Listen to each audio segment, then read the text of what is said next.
views and opinions expressed in this program are those of the participants and do not necessarily reflect the views of BronxNet or the program underwriters. Welcome to Vote 2018, our special edition of In the District. Coming up, we have candidates running in the Democratic primary for the seat in the 16th Congressional District, which includes the Bronx neighborhoods of Riverdale, Spuyten Duyvil, Woodlawn, Wakefield, Williamsbridge, Edenwald, Baychester, Co-op City, and parts of Westchester as well. This program is being made possible by the Bronx Times Reporter and the Bronx Free Press. The incumbent for this race is Congressman Engel, and we have invited all the candidates who are on the ballot for the Democratic primary to participate in this program. I'm Gary Axelbank, and now introducing you to the candidates running for Congress in District 16.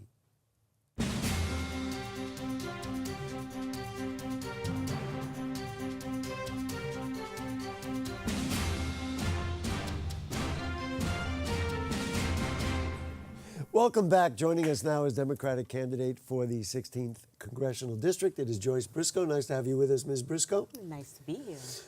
Talk to me a little. We were just talking before you came on the air. Talk to me a little bit about you as a candidate, a rather unique candidate, so to speak, because you don't come out of the political world, so to speak. Right.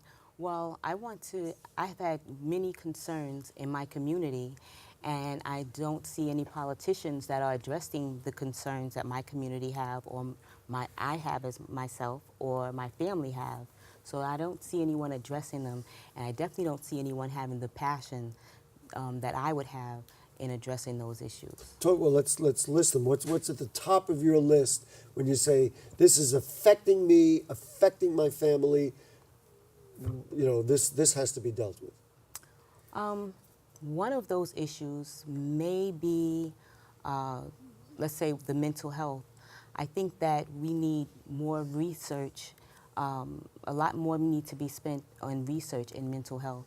I feel like we need to go towards a more holistic, looking at more holistic methods of dealing with it, and making sure that we prescribe holistic means of dealing with mental health issues. Why do you put that literally as the first thing you mentioned here on the program? Well, that's something that it seems like is starting to be the root of many of the problems within our communities.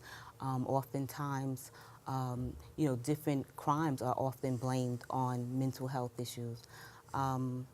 I mean, that's just one. I usually have three major ones that I tend to talk about. Mm-hmm. You can go on from the there. other one is the equality for women and the equal opportunity for women. And that's definitely probably more so at the top of my list because I happen to be a woman. Mm-hmm. And I definitely don't feel like we get the equal opportunity, and we definitely still aren't paid at an equal level as our male counterparts. Is pay the only thing, and is it something you talk about even firsthand that you've had experiences, or it's just something that you're quite aware of given your position in the community? Well, it's pay as well as opportunity, because many a times if you're given the opportunity, you would then be in the position to get a better payment or better compensation, but oftentimes we're not given that opportunity. We were just talking prior to you coming on about school debt, which is another big issue. I mean, I know I have loans for my children that I probably will still be paying off. Talk to me about how, as a Congress member, you would take a look at that, rope it in, and make it so it's a little more, frankly, doable for regular people in the Bronx. Well, there seems to be no way out of once you have school debt. Oftentimes, the loaner they don't allow you to either downsize, or they won't allow you to. There's no escape hatch, is really what you're saying. There's no escaping it, even through death. You're still there. If you happen to die, it will be passed on to the next in kin, or possibly the co-signer. And then how does that get reformed? Like, what would you recommend to finance people's education that would not put them into that kind of debt? I mean, well, one thing I think as a country we can only benefit that should be one of our resources. That's considered human capital. And if we are interested in having a country that is educated, then we can find a way of funding it another way within the country if that's one of our interests. Oftentimes we say that we're interested in people being educated and that there's benefits to having a more educated population, but it doesn't seem to ring true when it's time to educate the population. I really love what we have now, where we have the CUNY system is now, free for a certain, a There certain are amount. opportunities. It's not for everybody, but there are Right. opportunities for low cost or free Right. education. We're moving towards that. At one time, that wasn't the case at all. I mean, a while back, it was free for everyone. Then it became costly, and then, now we are where we are. You had something interesting on your website. I thought it was fascinating, and I wanted to ask you more about it. And that is in a section about criminal justice. You talked about maybe every police officer should not be carrying a gun. Many people believe that if anybody needs to have a gun, it's a police officer to protect themselves and, of course, to protect the general public. Talk to me why you believe that. Every person's skill set is not the same, and I feel that each police officer, just because you maybe have taken 6 weeks into training, doesn't mean that you're that as proficient with a gun. And I definitely don't think that when they are shooting a gun that they should shoot for a lethal, at full mass, as they say. If you are very good, almost like sharpshooters, you can possibly shoot someone in the arm or the shoulder or the leg, so that we don't have a death. Because although that person may not be valuable to you, they're valuable to someone, and they don't deserve to die simply because someone else has a gun. Let's talk about the nature of that district, which is, now you are a Bronxite and you live in the district in the Northeast Bronx, but only 40% of the district is in the Bronx, and then 60% is in Westchester. Talk to me about how you view that and what you bring to the table that would appeal, of course, to the people of the Bronx, but really in a general way to be an effective Congress member.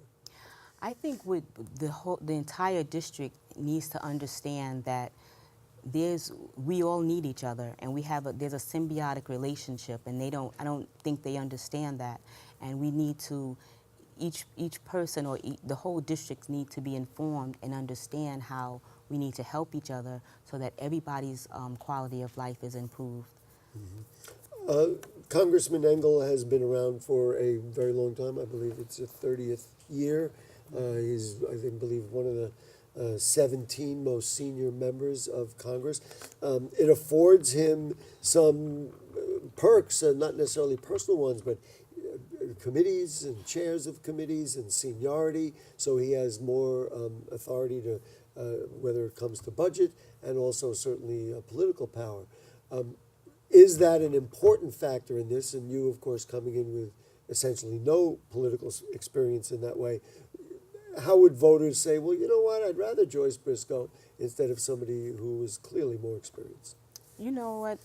The responsibility of a congressman or woman is to, one, listen to the voices of the people, take their concerns to Washington, and make sure they are represented in Washington.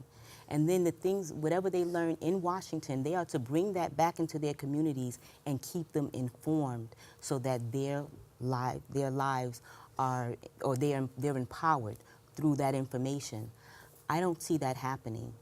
And in my opinion, New Yorkers, and especially people within the 16th district, are some of the smartest people I know. And many a times, the people who are most affected by a policy, they are the ones who have the best answers. If you ask them, what do you think should be done, or what do you think is the best solution, you would see some brilliance. But too often, they think they know all the answers, and they should ask their constituents, and they'll be surprised of how many solutions they would get. As a final question, talk to me about family. Family is very important to you. You're a mom, and I know that you want to bring that to the table and bring that to the House of Representatives. Talk to me about how your regard for family and your understanding of family plays for you as a candidate. Well, within your family, that's the smaller nucleus, and you have to make sure that they are either secure, and you raise a family that will then go out into the broader part of the community. But that's where each thing starts. So you make sure that your house, your smaller house is taken care of, and then you can then broaden and have them be a part of that community, which only enhances that community. So it's important to make sure that family is healthy and wholesome, and then they can go out and it actually filters out into the world. We've got about 20 seconds left. Okay. How does a Congress member do that? I don't think anybody would disagree that it's important to keep our families strong. How does a Congress member affect that little nuclear family? Well, you have to, first of all, like I said, he needs to, first of all, make sure he has a presence, understand the needs of his constituents. And when you start off small, and then it broadens. And then what you'll have is people, each, as they say, each one teach one. But you start off small, and then that can be broadened to the the rest of the community. Joyce Briscoe, good luck in Thank the campaign you. and, of course, on Election Day, which is the 26th. We thank you for joining us, and for folks watching on TV, we will be right back with more. Don't go away. Thank you.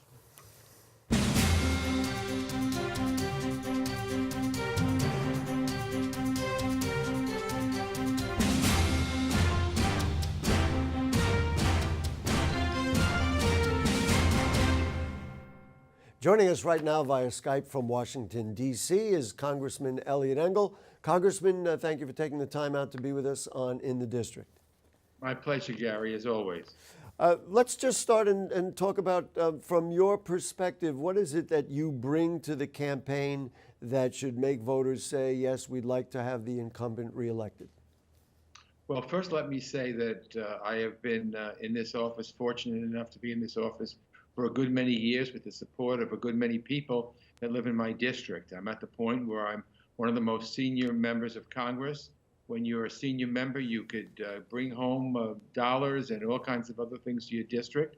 And if the House flips and the Democrats become the majority party, as we think it's likely, I will be the chairman of the House Foreign Affairs Committee, which is a very powerful committee. And so I think there'll be good things in the new Congress, and I'll be really able to deliver better than ever before. And, you know, delivering is something that I have talked about for years and years. I find it very important for elected officials to have good constituent service. We have helped thousands, tens of thousands of people through the years, and my motto has always been that no problem is too big or too small, and if someone has a personal problem or a community concern, we want to know about it, and we're going to help. And I think that we've done that, and I want to continue to do that. And again, I'll be in a better position to do that as well with my seniority. Right now, the climate in Washington is tense, and it's split, obviously red and blue.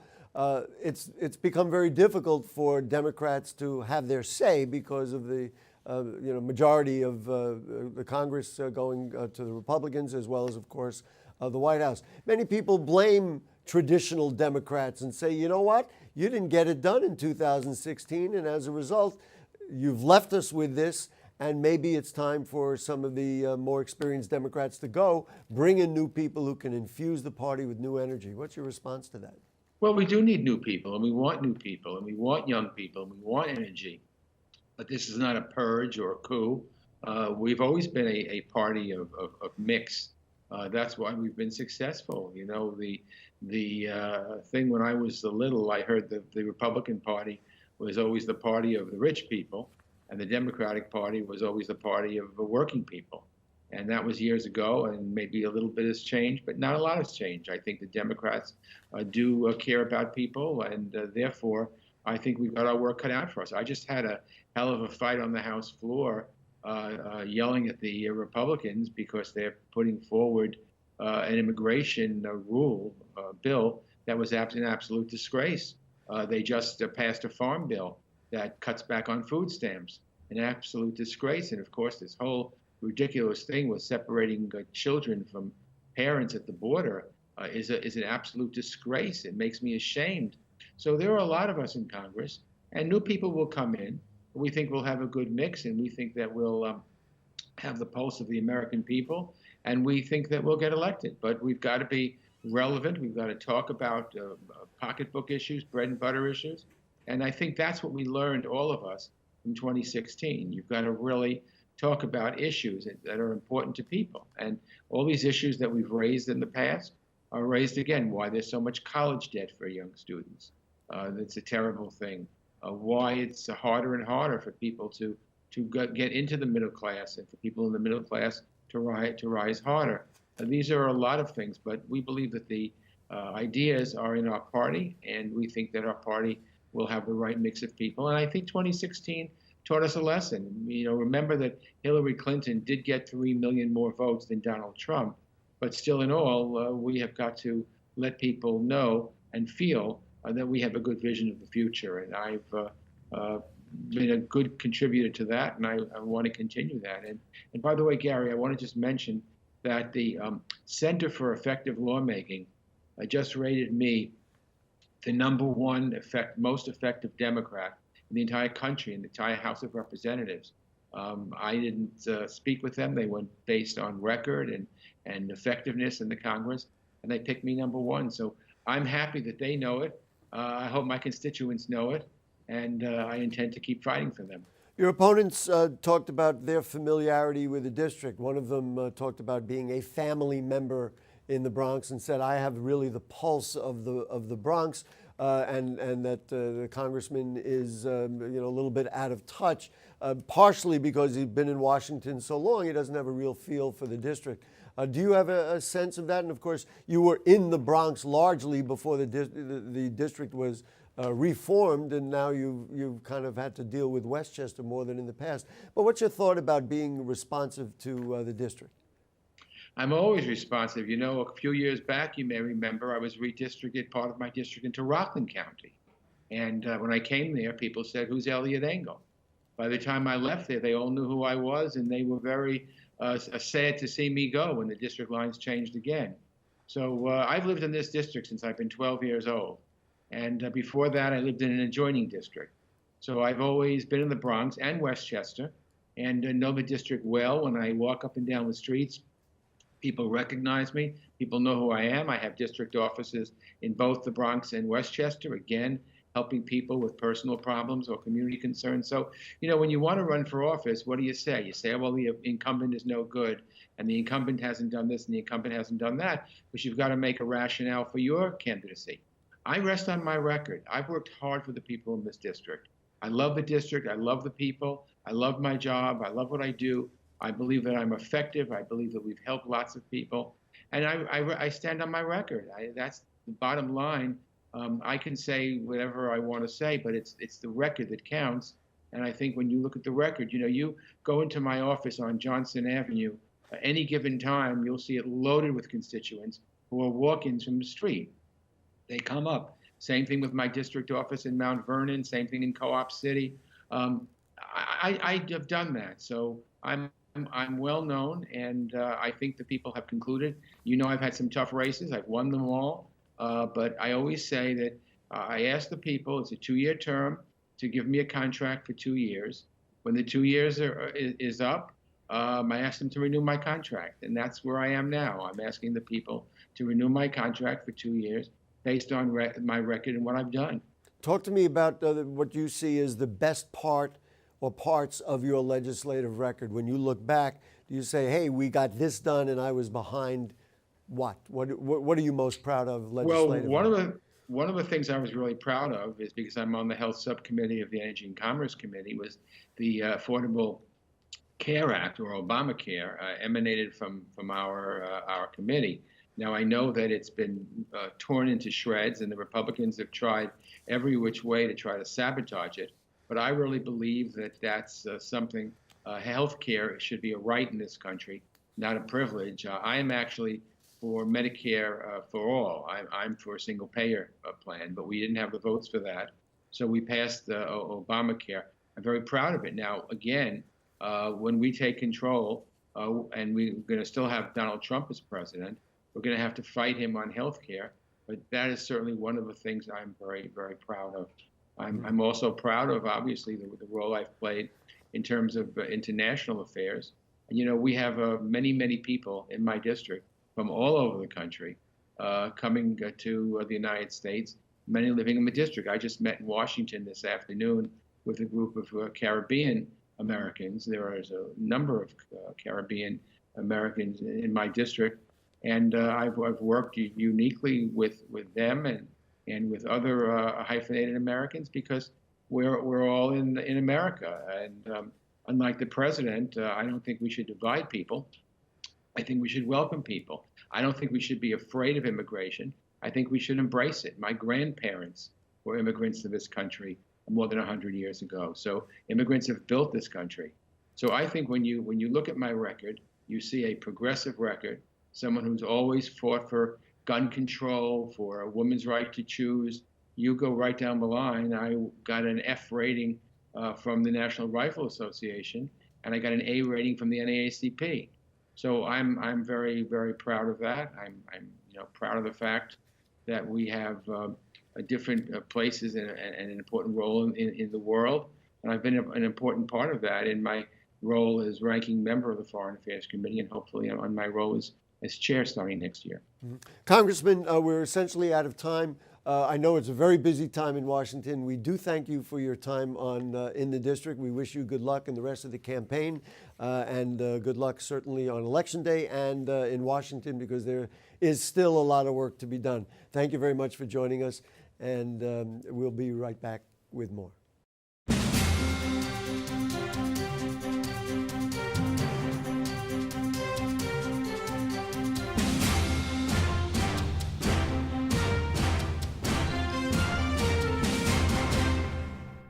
Welcome back to the program. Joining us now is Democratic candidate for the 16th Congressional District, Derrickson Lawrence. Mr. Lawrence, thank you so much for joining us.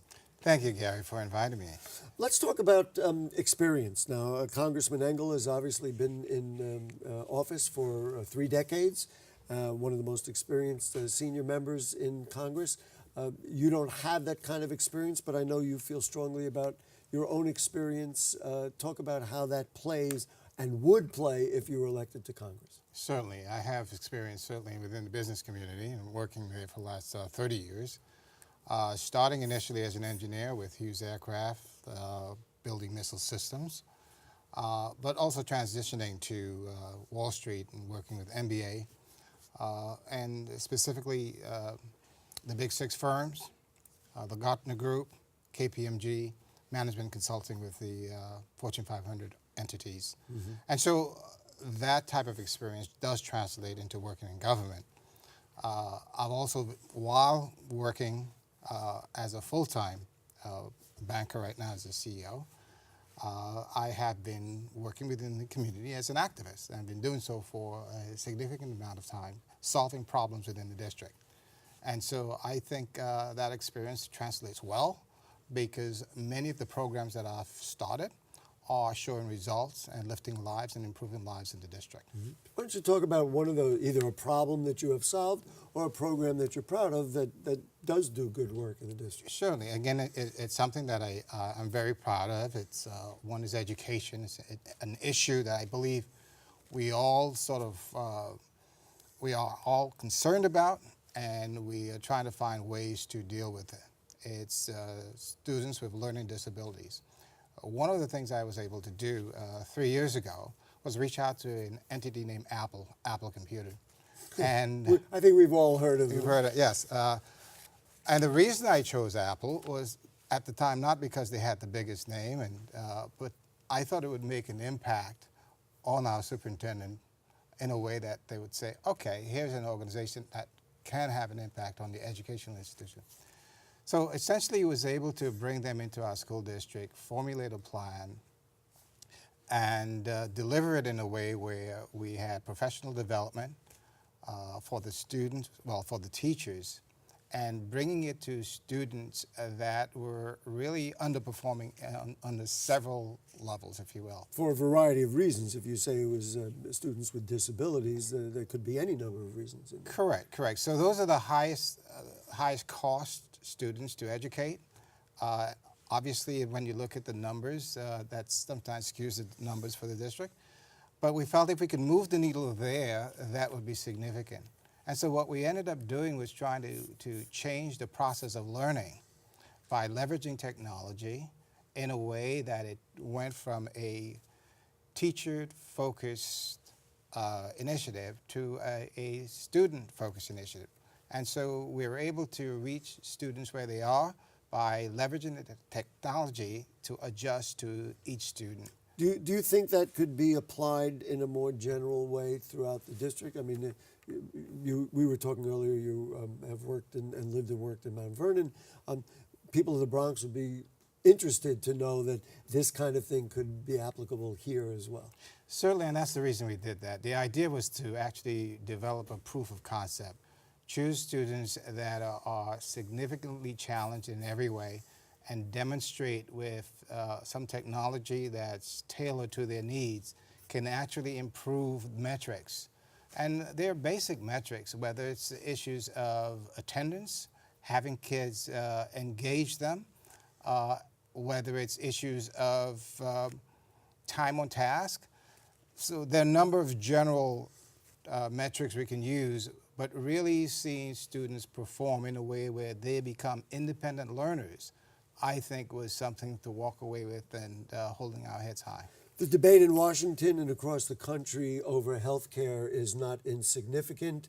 It is, frankly, largely unsolved. People who did not like Obamacare feel that I mean, we don't have to go through all the particulars about it, but the problems that in Obamacare have not been solved. And certainly on the other side, the agenda to eliminate Obamacare never happened.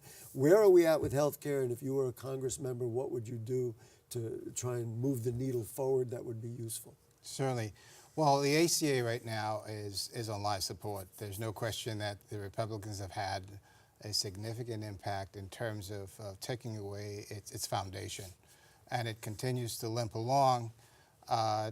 Just recently, we've heard the most prized asset of the ACA, which was ensuring that you had pre-existing conditions.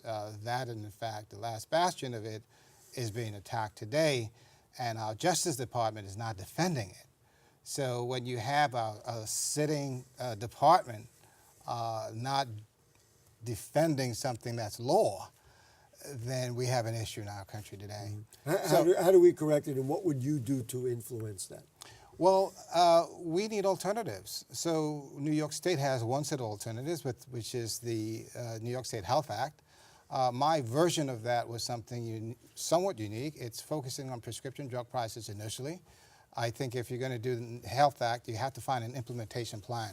So you begin with lowering prescription drug prices. It's something that I've done, not done, but brought in New York Medical Society, New York State Health Associations, essentially bringing organizations together to find a solution. So what I'm talking about is what emanated out of those discussions. So specifically what we have is, there are two things. Okay. One part of it... Move it forward because we want to get to some other items. Certainly. One part of it is we learned that sometimes the copay is more than the price. That is, if you have a copay of $40 and the price of the generic drug is actually $5, somebody's clawing back the other $35. It's wrong. It should not be happening. And I was able to get legislation in, meaning sponsored at the state level and the assembly level, to actually change that. So we think that was a significant accomplishment. The second part of that is ensuring that New York State can have its own dispensary to compete with the status quo, and I think that is going to help us lower prices. Mm-hmm. Talk to me in general about the district. There really are two distinct parts. I mean, people of the Bronx are very unified and somewhat patriotic about their status as Bronxites, and yet a large part of the district is north of the Bronx. Talk to me about how you see that. Do you kind of look at it differently, that people in the Bronx have kind of one kind of issues and people elsewhere others, or do you see it more as a unified issue and a unified problem? Actually, the question here is, how do you view the 16th Congressional District? Yes, you have the boundaries because you have two counties. But when you look at the challenges, they are really the same when it comes to underperforming schools, when it comes to gun violence, when it comes to issues of health care and needs of the people. So I don't see a distinction. I see people who are looking for answers to some of the same solutions. And one of the reasons where the proof of concepts in terms of the initiatives that I've engaged, the idea is to leverage that on a grander scale to help both folks in Westchester and in the Bronx who are going through similar crises. We got about a minute left. Talk to me about one of the most difficult dialogues in America, and that is over guns. The people who are for guns rights, they're holding firm in what they believe, and of course people who want gun legislation reform are also saying time has come. How do you resolve this and do things that I think we all would like to see fewer people get killed? Certainly. Well, Gary, I'm pleased to be associated with the narratives of actually taking guns off the streets. I believe that any gun taken off the streets can save a life, and we've pursued that. I believe there are ways to pursue this initiative in a way that respects the Second Amendment. I'm also pleased to be associated with engaging young students, high school students, to get their perspective on where to go with that. And one of the issues that came up in the debate we had just recently was that we could look at two areas. One is incentive ideas to give guns back, and two is court ordered. Because the real issue for us is what's happening about today. out of time, so finish that thought. Okay. So there are ways to get it done. It's a crisis that needs to be solved. And I think getting guns off the streets, having them turned into incentives, or through court orders are tangible ways to go to save lives. Derrickson Lawrence, thank you so much for joining us on BronxNet Television. Good luck the rest of the campaign, and of course on Election Day. We appreciate your time. Thank you for joining us. And we and you will be back right after this.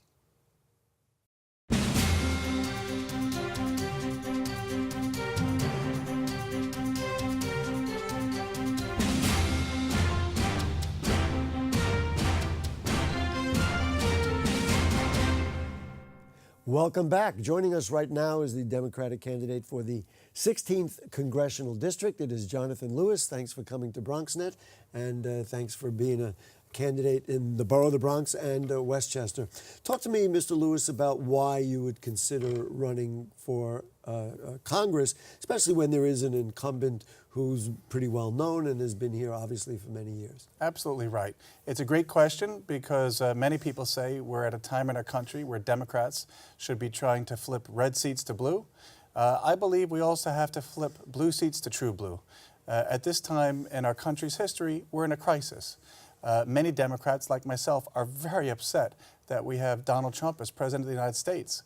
I think the way that he got there, though, was through the path of special interest money, supporting his ascendancy, and I think we have to clean up the democratic process if we're going to clean up Washington.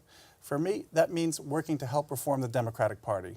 We have many Democrats who take PAC money and special interest money as how they survive, how they get reelected, how they finance their campaigns. I think we need to change all that. I think we need to fight for a cleaner Democratic Party where we don't have PAC money, where we don't have special interest money, and that's for both parties, of course, and where the voice of the people is heard and no one questions why our representatives vote the way they do. Without PAC money, our representatives' votes will be clear and we will have a safer, cleaner democracy. Talk about a new plan for campaign finance. It's one of your main points. You want to make sure that voters know that that's what you believe in. You've launched your dialogue here with it. Give me an alternative to the way things are done right now. So right now, many of our candidates in Congress finance their re-elections with PAC money and special interest money of all kinds. So we need a ban on that. But we also need to expand the amount of competition in the process itself. Because of all the PAC money, because of all the special interest money, it's very hard for people to compete in the primary process, let alone the general election. I believe we need federal financing of our elections, and that this will both help many candidates participate in the process. It'll reduce the influence of money in politics and make us a stronger and better democracy. In fact, most of the leading democracies in the world have elections that are federally financed for precisely this reason. So I think we'll be a better country if we move down that path.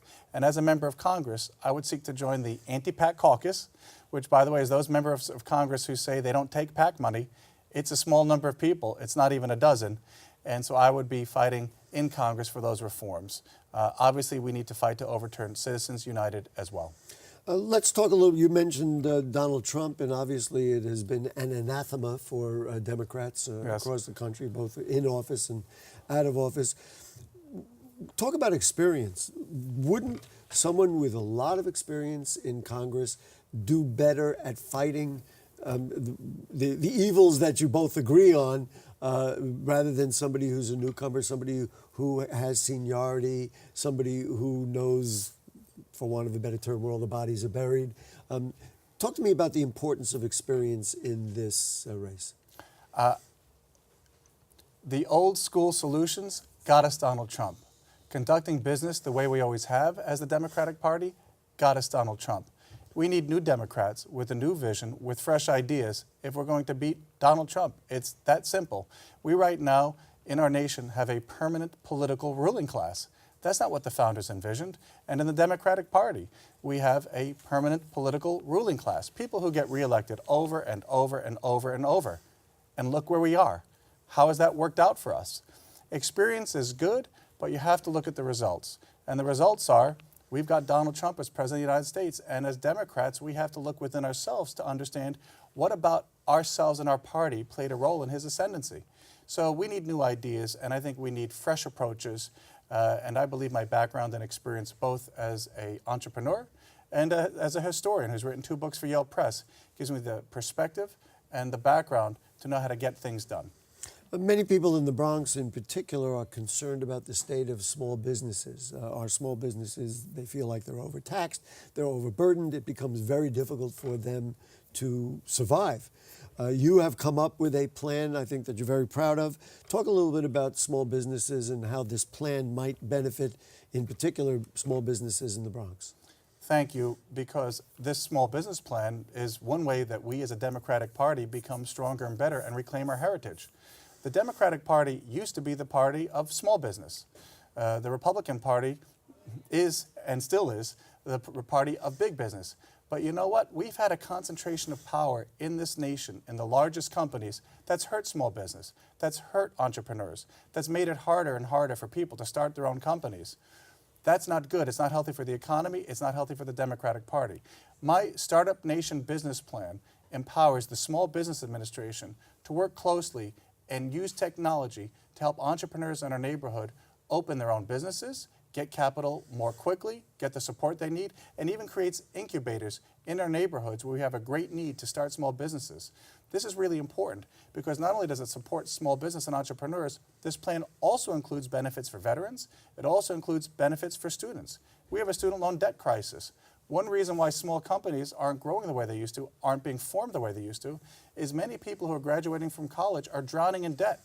Can't start a company with all that debt. My plan says you start a company with capital, seed capital from the Small Business Administration, and if after 5 years you've successfully created 5 jobs, we're going to forgive 50% of your student debt. You create 10 jobs, we're going to forgive 100% of your student debt. Why? Imagine what all these small companies are going to do for our neighborhoods. It's going to be wonderful, and it's going to be a very important achievement for the Democratic Party. Another idea that you have and a concern that you have is the notion of pharmaceuticals and what they cost and how people can access some of the most fundamental things that they need for their well-being. Talk to me about reforming the whole idea of how pharmaceuticals are sold and bought and delivered in the borough of the Bronx in particular. Well, at the end of the day, people all over the country, including the Bronx, are struggling with the price of pharmaceuticals. Life-saving drugs, including the price of insulin, are up double digits, triple digits. I have 2 children who are type 1 diabetics. The price of insulin is up over 300% in a decade, while family wages are stagnant. That's wrong. It's actually a national shame. We need to empower the Food and Drug Administration with greater regulatory authority to, in fact, control the rise of prices when they're inappropriate and unfair. I think Congress is compromised on this. Congresspeople, many Congresspeople, including Congressman Engel, take money from drug companies like Eli Lilly. That's wrong, and I think they've not fought pharma. Many, many people in Congress have not fought the pharma companies as tough as they should because they're compromised by the PAC money they take. I think PAC money is linked to many of the problems that are unresolved in our nation, and pharma and the pharma crisis is one of them. Maybe we could conclude with this. The district uniquely has 2 real geographic bodies, the Bronx, which is about 40% of the district, and towns in Westchester, which is 60% of the district. You actually hail from the Westchester towns. People in the Bronx want to know that one of our own is going to be representing us.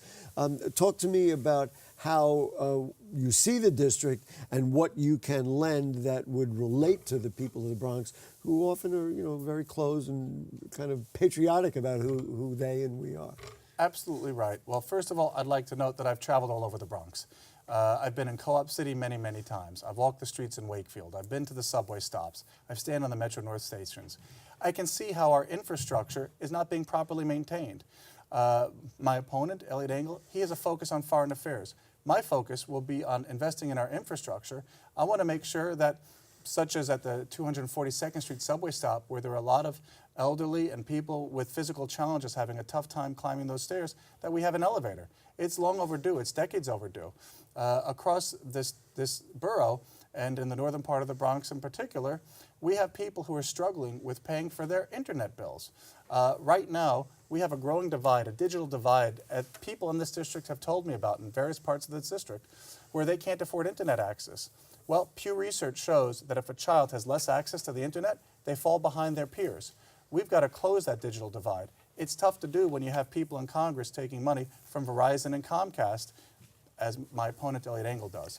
I think we've got to get the PAC money out. We've got to bring solutions to people in their homes. Internet access, we've got to solve that. We've got to bridge that. Rebuilding our infrastructure, money for the MTA. And you know what? We've got to solve the housing crisis. It's a shame that it's taking the federal government stepping in here to help people resolve the housing crisis. And I want to make sure that we have good incentives for good housing for everyone in the Bronx.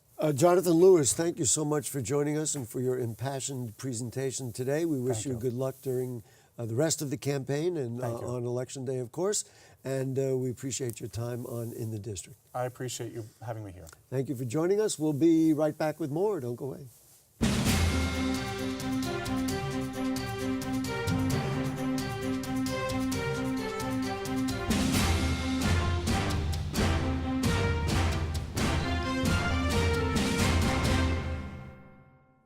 Thank you for joining us, and thanks to our co-sponsors, the Bronx Times Reporter and the Bronx Free Press. For information about the elections, follow us at bronxnet.tv and head out to the polls on June 26th to make your voice heard.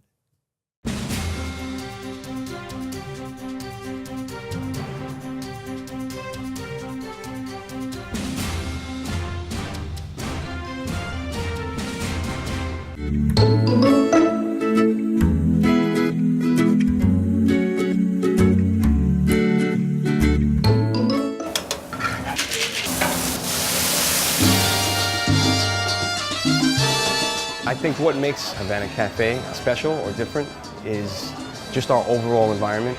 It's not just a restaurant. 80% of our guests are return customers, which is wonderful for us. Become a neighborhood gem. This is a restaurant that serves predominantly Cuban dishes. We have a really well-rounded menu. We have vegetarian, we have vegan options. We also have great sandwiches. Regardless of what you're looking for, we have traditional Latin food, we have traditional Cuban food, but we also have lighter fare. We have a very well-rounded menu, and there's something for everybody. So we have mojitos. Our bartenders are first class. Our mojitos are hand muddled, every single one. What people should expect when they come here is that they encounter a family-friendly environment. I think most of all, what I want people to experience and walk away with is a feeling that they walked in somewhere where they were made to feel like they were at home. The overall ambiance, the overall feel of family and community and comfort and friendliness that they encounter when they come here, it's genuine. And I think people, they sense that. To me, Latin cuisine is really an emotion. It has a lot to do, obviously, with good ingredients, but it's about the passion that you put into the food that you do. And that's what we want people to feel when they come here.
north of Manhattan and west of the Sound.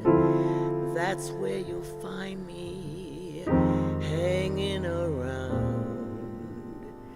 You can keep Chelsea and Sutton and the Great White Way.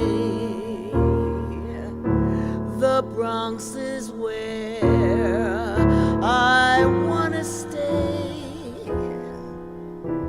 From Fordham Road to City Isle,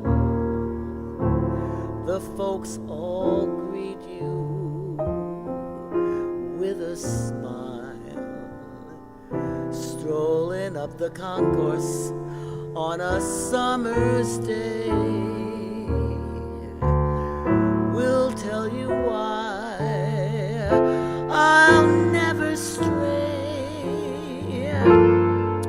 4th of July out at Orchard Beach, 'neath the summer sky of blue.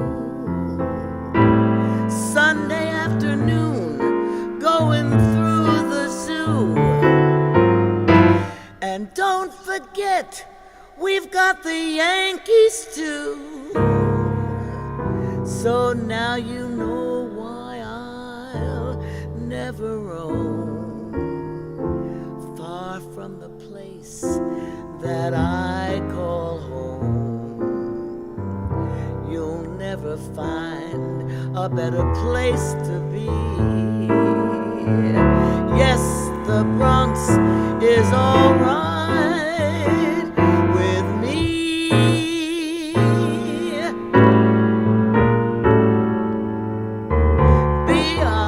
BRONX, the Bronx all right with me.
social club has been here for about 9 months now. We do wood-fired pizza in our oven there. Everything we do here is homemade, from the dough to basically every ingredient we use is fresh. Our chef, Tom, is trained in Italy. He's owned a couple other restaurants before, and this is kind of his specialty. We love this neighborhood. I've lived in this neighborhood for 7 years, and the neighborhood is still growing. You know, the residents really want more diversity in the restaurant, so we thought it'd be something that the neighborhood would really like to have. So far the response is great. I mean, everybody loves the food. I think people are really happy to have something different than the other places that have been around here for a while.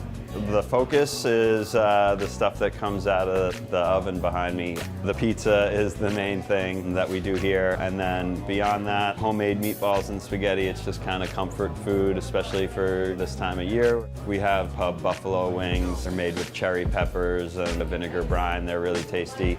The oven we got, it's called a Pavesi spinner. It's made in Italy, and one of the cool features of it is that the deck spins so that it helps cook the pizza evenly, so we always get the consistent pizza we like. So we had locally well-known graffiti artist who goes by Tracy168, so we brought him in to kind of keep the local vibe.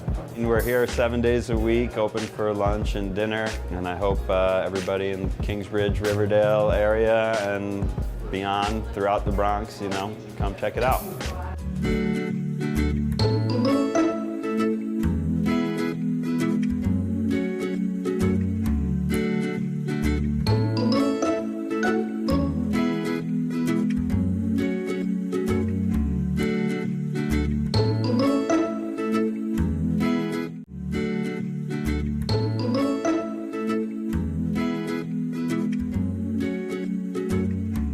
Untitled Brothers is located on Arthur Avenue on East 186th Street. It's been 101 years. My 3 sons are with me in this business.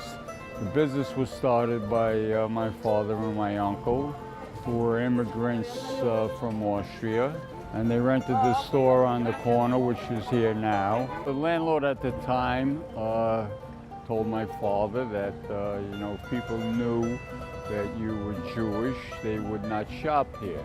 So they decided during the 1930s, with the stuff that was going on in Europe, they put a Jewish star in the front, and it's been there since. After my father and uncle passed away, it was my brothers and I. Unfortunately, my brothers are no longer here, and my sons decided to come into the business and do what we do now. We provide all the pizzerias and restaurants with tomatoes, olive oil, cheeses. We bring them in from Sardinia, Sicily, Tuscany, Rome. My son loves Italy, Eddie, and he makes the deals in Italy, and he meets new people. Come si va? Tutto bene. You name it, we have it. If it's Italian, we have it. Untitled Brothers supplies things that they cannot get in their neighborhood. 95% is imported items. The olive oils here are sensational. The olive oil we have from Sardinia is like a Sicilian, a heavy oil with a lot of flavor. This is edible oil, produced and packed in Lucca, Italy. It's a very good quality oil, perfect for frying, dipping salads. People come down for the price, they come down for the quality, and they come down for the service. Take a look around. You could ask some of our customers why they come here. Their provisions are fabulous. Fresh prosciutto all the time. Fresh Italian cold cuts from pastas, from sauces, to probably one of the best sausage makers in New York City. These sausages are produced here. It's a production called Alps, a company called Alps. This has got a little fennel in it. It's called a cacciatorini, and this is without fennel. And the super side match up great with the Parmesan and the provolone. So you can find Parmigiano Reggiano, Romano cheese. We have here a Parmigiano Reggiano, which is probably the number 1 selling cheese in the world. It's a cow's milk cheese produced in the region of Emilia-Romagna. With antipasto, you want something sharp or mild? Mild. I mean, this is a staple. This is Reggiano. This is the number 1 selling cheese in the world. The tomatoes here are sensational. We have tomatoes from Salerno, from San Marzano, which is a region by a volcano in Salerno, where the volcanic soil produces a sweeter tomato.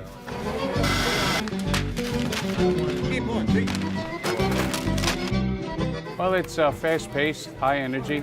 It could be challenging at some times, but we all get along. We take a lot of time and pride in giving people great products at great prices. It's fun, and you interact with the customers, which is the best part. The chemistry is good, the people work together, and we're all basically happy. Now I appreciate what it really is about. It's about family. I get to see my kids every day. It's a family business. You can call it a mom and pop business, but I think it became a little more than that.